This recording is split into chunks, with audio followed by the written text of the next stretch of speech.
বৃষ্টিটা থেমে গেছে। আসসালামু আলাইকুম বন্ধুরা। দুদিন ধরে যা বৃষ্টি হচ্ছিল, এই বৃষ্টিতে আমি প্রায় খিচুড়ি করি। আজ একটু অন্যরকম করেছি। দেখুন, এই মুরগির বিরিয়ানি করেছি।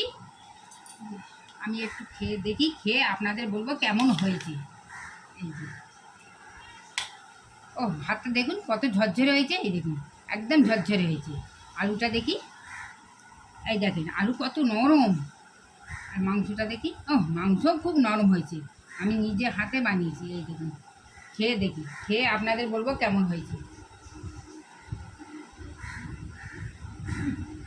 খুব সুন্দর হয়েছে, দারুণ হয়েছে।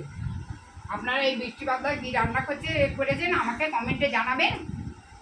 আমার পাশে থাকবেন। খোদা হাফেজ।